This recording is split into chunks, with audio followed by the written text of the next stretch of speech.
Welcome back, Royals fans, to Over 50. Baseball is back. If you're new here, please hit the subscribe button. If you like the video, hit the like button, share this video with your friends out there, comment down below.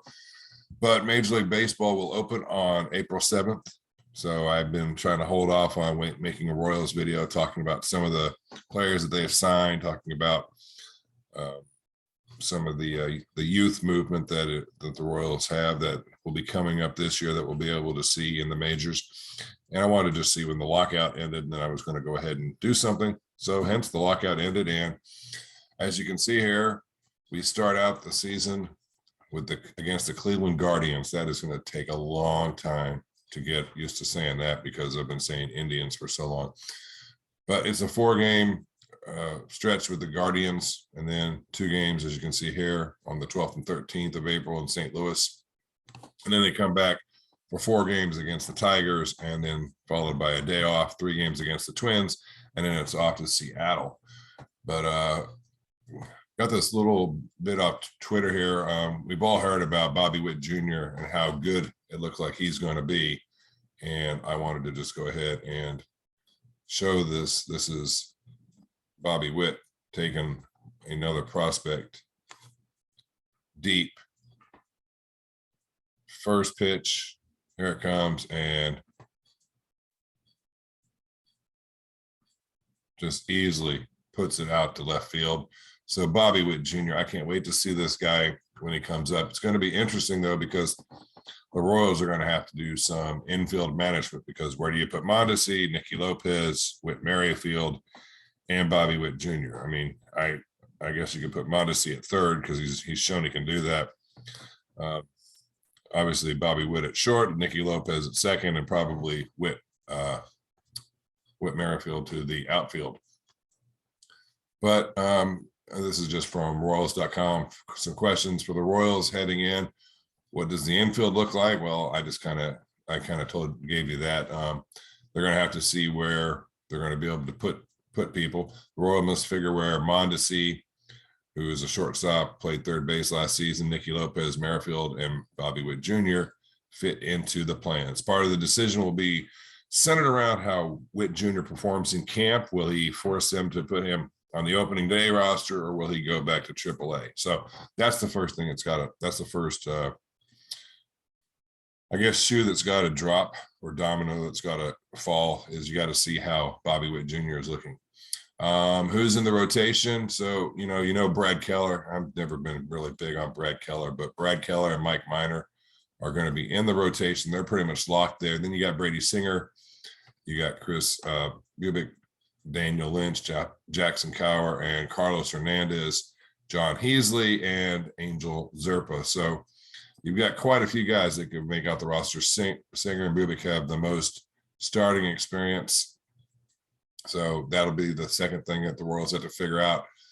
Third thing is, can they get another pitcher off the market? They've already signed right-hander Taylor Clark to our 1-year deal. He's coming back from the Diamondbacks.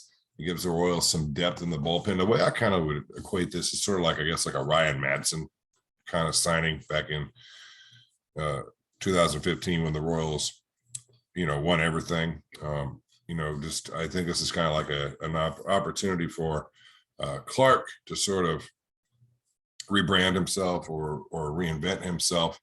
Going into the offseason, the Royals want to strengthen their bullpen to add to the core group of high leverage relievers and Scott Barlow, Josh Stalmont, and Jake Brent. So they could do that by signing Ryan Tepera, who spent time with the Cubs and the White Sox last year, or Colin McHugh, who has been proven with the Rays. So those 2 names, Ryan Tepera and Colin McHugh,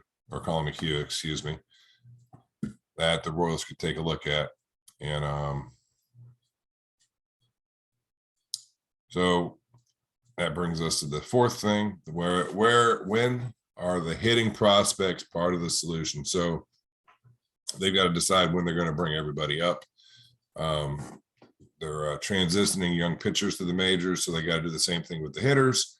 So that era will begin when, they finally get up to Kansas City, and that includes Bobby Witt Jr., MJ Melendez, and Nick Pratto. We've heard about Nick Pratto for quite a few years now, so or 3 or 4 years. So he should be ready to come up.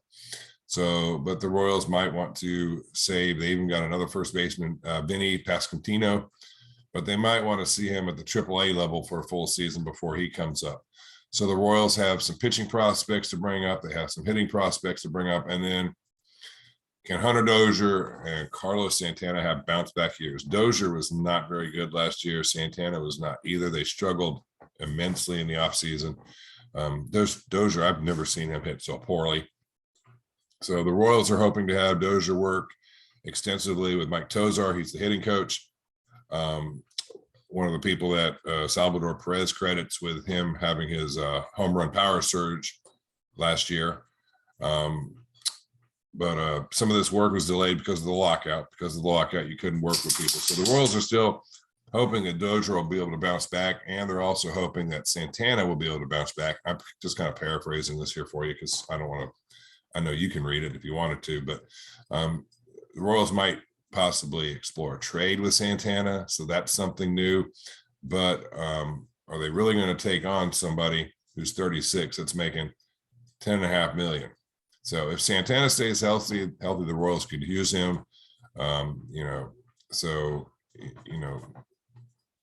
mean, gosh, Santana just did not deliver, So are you going to be able to get somebody to shell out the money for him? I kind of doubt it. So he can go back and forth between first base and DH, but you really would hope that his ability to walk and get on base and his power would come back.